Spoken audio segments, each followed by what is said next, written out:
Hai Bunda, semoga tetap dalam keadaan yang sehat-sehat ya. Nah, dalam video kali ini kita akan membahas materi kelas ibu hamil yang kedua. Nah, disimak videonya ya. Saat proses melahirkan semakin dekat, tanda-tanda awal persalinan yang dapat ibu rasakan adalah perut terasa mulas-mulas yang dirasakan timbul secara teratur, semakin sering, dan durasinya semakin lama. Tanda lainnya yaitu keluar lendir bercampur darah atau keluar cairan ketuban dari jalan lahir. Apabila salah satu tanda tersebut terjadi pada ibu, segera bawa ibu ke fasilitas kesehatan. Selama proses melahirkan, sebaiknya ibu didampingi oleh suami dan keluarga.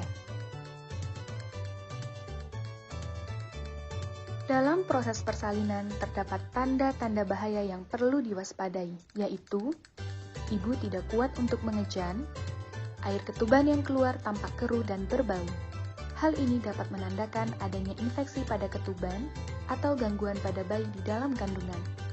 Ibu gelisah atau mengalami kesakitan yang berat, mengalami kejang, terlihat tali pusar atau tangan bayi yang keluar pada jalan lahir, terjadi pendarahan melalui jalan lahir. Tanda-tanda tersebut dapat mengancam keselamatan ibu dan bayi, sehingga jika muncul salah satu tanda tersebut, ibu perlu untuk segera dirujuk ke rumah sakit dengan fasilitas medis dan tenaga medis yang lebih mendukung.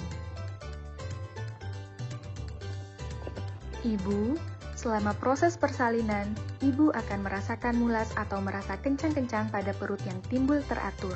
Semakin lama, semakin kuat.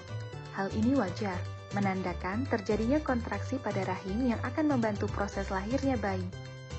Jika ibu merasa kesakitan, maka tarik nafas panjang melalui hidung, kemudian keluarkan melalui mulut. Hal ini dapat membantu mengurangi rasa sakit, membuat ibu menjadi lebih tenang, sehingga ibu mampu mengumpulkan kekuatan yang optimal saat mengejan, dan mengejan dengan baik. Jika merasa ingin buang air besar saat proses persalinan, sampaikan hal ini kepada dokter atau bidan, lalu ikuti anjuran kapan ibu harus mengejan. Proses persalinan bisa berlangsung normal ataupun dengan tindakan bantuan.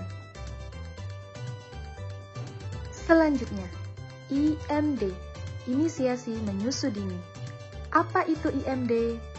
IMD adalah proses alami yang memberikan kesempatan pada bayi untuk mencari puting dan mengisap air susu ibu sendiri dengan cara segera, setengah hingga 1 jam setelah bayi lahir dan sehat. Letakkan bayi yang sudah dikeringkan ke dada ibu sehingga terjadi kontak kulit ibu dan kulit bayi, dan bayi akan berusaha mencari puting susu ibunya. IMD dilakukan sekurang-kurangnya 1 jam untuk memberikan kesempatan kepada bayi menyusu sesegera mungkin. IMD ini sangat bermanfaat loh ibu-ibu, baik bagi bayi dan ibu. Apa saja manfaatnya? IMD merangsang keluarnya air susu ibu yang dapat memberikan kekebalan pada tubuh bayi. Karena pada ASI yang pertama kali keluar mengandung kolostrum yang kaya akan zat kekebalan tubuh. IMD juga akan meningkatkan ikatan batin antara ibu dan bayi. IMD dapat mencegah pendarahan pada ibu sebab akan merangsang keluarnya hormon oksitosin yang bermanfaat untuk membantu kontraksi rahim dan membantu prosesnya keluar plasenta.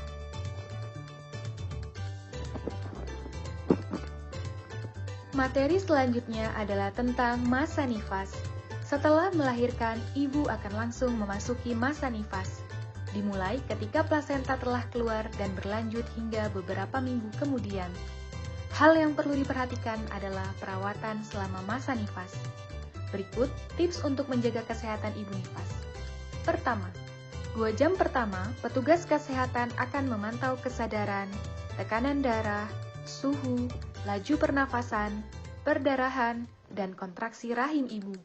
Selama masa nifas, ibu harus mampu menjaga kebersihan jalan lahir dan daerah kemaluan.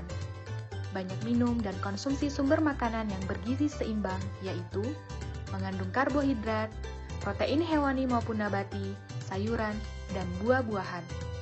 Kemudian, istirahat yang cukup, lakukan mobilisasi secepat mungkin.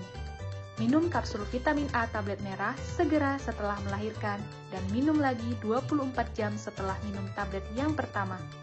Untuk pelayanan kesehatan ibu nifas oleh bidan dan dokter dilaksanakan minimal 3 kali, yaitu pertama, 6 hingga 13 jam setelah melahirkan, kedua, dalam rentang hari keempat hingga 28 hari setelah melahirkan, ketiga, dalam rentang hari ke-29 hingga 42 hari setelah melahirkan. Untuk pertemuan kedua dan ketiga, selama masa pandemi COVID-19 akan dilakukan secara daring atau online. Dan jika diperlukan, petugas medis akan mengunjungi ibu di rumah. Kiat menyusui bayi. Pastikan ibu dalam posisi yang nyaman, lalu posisikan kepala bayi dan badan bayi dalam satu garis lurus. Kemudian, wajah bayi menghadap payudara dan dagu bayi menempel pada payudara ibu, seperti pada contoh gambar. Peluk badan bayi dekat dengan badan ibu. Menyusui yang benar dapat dinilai dengan mulut bayi yang terbuka lebar, sebagian besar areola atau bagian hitam di sekitar puting masuk ke dalam mulut bayi, dan bibir bawah bayi melengkung keluar. Info penting, susui bayi sesering mungkin, minimal 2 jam sekali, atau paling sedikit 8 kali sehari. Istirahat yang cukup dan lakukan relaksasi. Cuci tangan sebelum memegang bayi, bersihkan puting susu dengan ASI sebelum menetesi. Selanjutnya, kita akan membahas bagaimana cara memerah dan menyimpan ASI yang baik.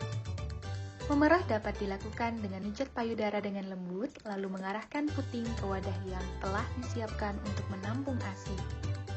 Wadah yang dianjurkan untuk menyimpan air susu ibu perah atau ASIP adalah berbahan kaca atau keramik. Lalu, sebelum memberikan ASIP kepada bayi, rendam wadah dalam wadah lain yang berisi air hangat. Berikut kami lampirkan lama penyimpanan ASIP yang disarankan berdasarkan tempat penyimpanannya. Dalam suhu ruang 19 hingga 26 derajat Celcius, ASIP segar dapat bertahan selama 6 hingga 8 jam dalam ruangan ber-AC, dan 4 jam dalam ruangan non-AC. ASIP beku yang telah dicairkan dapat bertahan selama 4 jam dalam suhu ruang.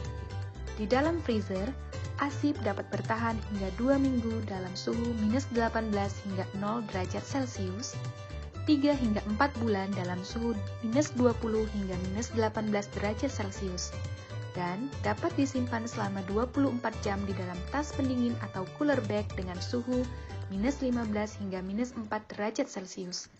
ASIP yang tidak habis diminum hanya boleh dikonsumsi dalam waktu 2 jam. Selama masa nifas, ada hal-hal yang harus dihindari, yaitu membuang ASI yang pertama keluar atau kolostrum. Karena kolostrum sangat berguna untuk kekebalan tubuh anak, kolostrum ini biasanya berwarna kekuningan dan kental. Lalu, hal lain yang harus dihindari adalah membersihkan payudara dengan alkohol, obat merah atau povidone iodin, dan sabun. Mengikat perut terlalu kencang, menempelkan daun-daunan pada kemaluan karena beresiko menimbulkan infeksi. Saat masa nifas terdapat tanda bahaya yang harus ibu ketahui. Yuk kenali tanda bahaya saat nifas. Terjadinya pendarahan yang tidak normal atau tidak wajar lewat jalan lahir. Keluar cairan berbau dari jalan lahir, terjadi bengkak di wajah, tangan, dan kaki, atau merasa sakit kepala dan terjadi kejang. Payudara bengkak, merah, disertai rasa sakit. Demam lebih dari 2 hari, ibu terlihat sedih, murung, dan menangis tanpa sebab. Hal ini merupakan tanda dan gejala depresi. Segera bawa ibu nifas ke fasilitas kesehatan bila ditemukan salah satu tanda bahaya tersebut. Materi terakhir kita di pertemuan kedua kali ini adalah mengenai keluarga berencana atau KB. KB pasca persalinan adalah pemanfaatan atau penggunaan alat kontrasepsi langsung sesudah melahirkan atau dalam rentang waktu hingga 6 minggu atau 42 hari sesudah melahirkan. Pada prinsipnya, metode kontrasepsi yang akan digunakan tidak mengganggu produksi ASI. Mengapa perlu ikut ber-KB? Ikut ber-KB dapat mengatur jarak dan mencegah kehamilan agar tidak terlalu rapat, minimal 2 tahun setelah melahirkan. Dapat mencegah kehamilan yang tidak diinginkan, menjaga dan meningkatkan kesehatan ibu, bayi, dan balita. Ibu memiliki waktu dan perhatian yang cukup untuk dirinya sendiri, anak, dan keluarga. Terdapat 2 metode kontrasepsi, yaitu metode jangka panjang dan metode jangka pendek. Metode kontrasepsi jangka panjang dapat dilakukan dengan metode operasi wanita atau MOW dan metode operasi pria atau MOP.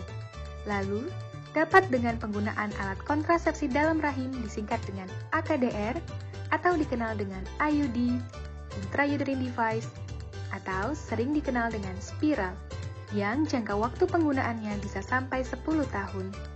Ibu dapat segera dipasangkan IUD dalam waktu 10 menit setelah plasenta lahir bila ibu dan suami sepakat untuk mengikuti KB dengan menggunakan IUD atau AKDR. Metode selanjutnya dapat dengan menggunakan implan atau alat kontrasepsi bawah kulit dengan jangka waktu penggunaannya 3 tahun. Untuk metode kontrasepsi jangka pendek dapat dilakukan dengan suntik. Terdapat 2 jenis suntikan, yaitu suntikan 1 bulan dan suntikan 3 bulan. Untuk ibu menyusui, tidak disarankan menggunakan suntikan 1 bulan karena akan mengganggu produksi ASI.